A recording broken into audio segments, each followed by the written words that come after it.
So my guest today is an artist who defined the 80s with self-expression and a refusal to conform. He is back with a new single. We are delighted by that prospect. It is Marilyn. Hello, Marilyn. How are you? Hello, Mr. Marriott. How are you? I'm good, thank you. Bit of a heat wave here in London. I think it's a perfect time to release your single.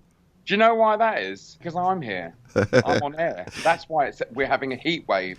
You are hot, baby. We're having a heat wave, a tropical heat wave. Now, you sound quite relaxed about the prospect of releasing a new single. The first for quite a while, admittedly. But when was the last single you had out? 1992, I think it was. It was a while back, wasn't it? Yeah, and it wasn't released in England. It was, in Italy or Europe. So how are you feeling? Because you do sound quite laid back and quite happy. You're in a good place by the sounds of it. Yeah. I'm enjoying my life. I'm enjoying recording. I'm enjoying working with the people I'm working with. Yeah, I'm generally. I haven't got much to complain about. Are you excited or nervous, or a bit of both? I'm hopeful. Yeah, we are too. Yeah. We are. We should say, actually, we should explain the single is Love or Money. And you're working with a long-time friend. Well, we say friend because there were rumours, obviously, that you weren't getting on at one point. Who is he? Boy George. Of course, Boy George.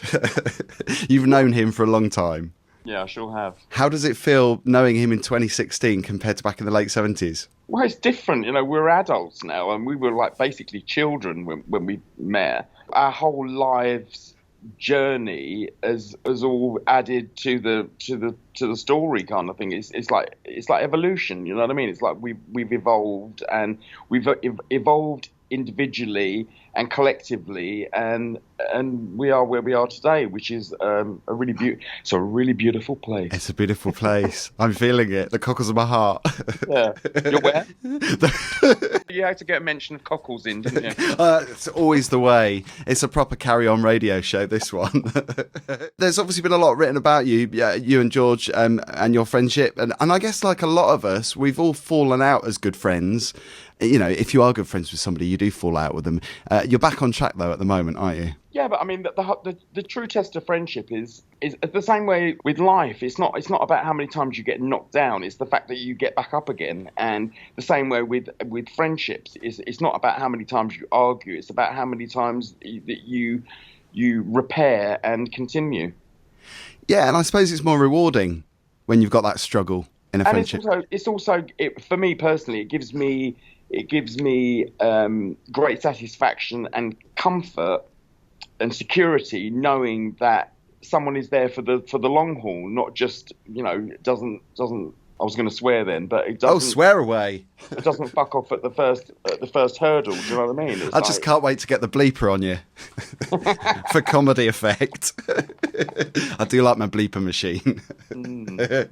Now, back in the 80s, we've got to say that you and George were trailblazers when it came to self-expression. And, you know, that kind of non-gender specification as well. You weren't put in a box. You refused to be put in a box. In some ways, I think the guys, in particular guys, nowadays are less brave than people like you were in the 80s. Would you say that's true? Yeah, I think there's definitely an element to that. It's kind of like the look has changed these days, but it's basically the same thing. When I started going to those kind of like gay clubs and all this, it was the look was like clones, like check shirts, moustaches, and jeans, and all of that. And it's like everyone kind of conformed to that. And if you weren't a variation on that, then you were kind of like looked down on and like, oh, no. But I love this. You deliberately picked a name, obviously Marilyn, because you had a fascination with Marilyn, the actress. No, I didn't pick it. Oh, did you? Well, the bullies picked it for you, but you kind of, you used that name in a positive way, didn't you? Because obviously... I owned it, yeah. And I, you know, fuck you. Yeah, you want to call me that? Yeah, come on then, let's have it. I think that's brilliant, though.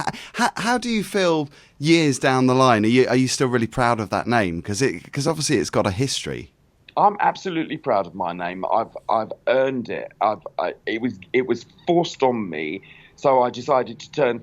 You know, like when life deals you lemons, like make lemonade, and I've certainly made a lot of lemonade. Absolutely. If you looked different, and it didn't take much to look different in those days, and it was really obvious. If you were into punk or after that new romance, you know, you were not. It wasn't as accepted as it say is now. People are very jaded now. They've seen a lot, and it's kind of like, you know, like when you try and play music to music critics, or if you go to an award show and it's like all actors, and it's like you have to be pretty spectacular to stand out, and that's how it was, you know. Back then it wasn't quite like that, you know. You didn't have to do much to look different to everybody else, or to be noticed. So the abuse made you stronger, the abuse that you got at school, it made you more feisty. Yeah, well, I mean, like something snapped inside of me, and I just went, you know what, enough. It had gone on for so many years, and I just had enough. It was just like, oh no, she didn't. Self-respect, I love it. You've got to have that. Now, I've got to say, the Blitz obviously is a club that you were a part of back in the late 70s, early 80s. I was about 7 when punk happened, so I was a bit younger, and I always was into that whole punk and new romantic scene, and you know, the post-punk stuff that come out of, you know, the early 80s, and I was quite jealous of people that went through that. What do you remember most about going to the Blitz and that whole era? What a bunch of losers they all were. All of them? Not all of them, surely.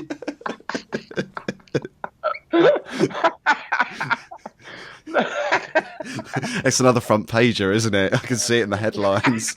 Marilyn causes problems again. I loved them. They were all really genuine. Are you more fond of the time now? Because that's the thing, isn't it? Because you don't always want to hark back to the 80s and the success of that. You want to kind of move forward. But when I started off, I was like, my inspiration kind of came a lot from the glam rock period.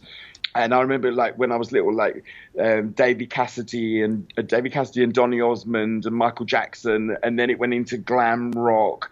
There's Slade, The Sweet, T-Rex, David Bowie. You know, it was all of that. So that's when I first started, like, feeling like a part of something. It was the glam rock thing, and then it went into punk, and then there was disco, and then the new romantic. I've been through quite a few scenes, actually. Yeah. You've seen it all. And then some. And worn the T-shirt. I'm still only young. Well, this is the thing. This is why it's such an exciting time, because you've obviously got a lot more to give. The new single, Love or Money. What is going to happen after this? Because a lot of people are very ecstatic. I've been reading all your tweets and your Facebook posts. People are really pleased about this new music, because obviously you say it's the first track since the 90s, the early 90s, the first single since the early 90s. Yeah, we've got 6, 7 other tracks that are all in different stages of completion. So we have to, you know, I'm just excited about getting the album finished, because one of my goals was, because I used to like be called like one hit wonder and all of this, you know, like derogatory kind of things. And it always kind of irked me that I had one album, because I've got so many more albums in me, but it's just I've never had the opportunity or had the headspace to put more together. And it just happens that at this stage of my life, it's like ready for the next album. And it's like, okay, well, you've had to wait this long, but it's like it was worth waiting for, and it's a very enjoyable process. So we've got a lot of other tracks, and I'm really happy with them. So you know what you've done, Marilyn? You've done a Kate Bush on us, which is never a bad thing. You've waited all this time to release more material. Well, that's the first time I've ever had a bit of Bush. Oh my goodness me. We could carry on this conversation. Sadly, we're out of time. I wish we had more time. Maybe we can do a follow-up. Yeah, I'm up for it. I can see where this is going, and I love it. You bring out the worst in me, Marilyn. Oh, bless you. It's lovely to speak to you. I'm really excited about the single. I love it. And, of course, the remix was a club remix by Roland Faber and Boy George, of course, wrote it and co-produced it. Roland, yeah. And Dennis Bavell did a dub mix of it. Yeah, we had some really good people working on this one. It's brilliant. It's exciting times. We'll speak to you soon. When the next single is out, we'll get you back on again. Thank you so much for asking me.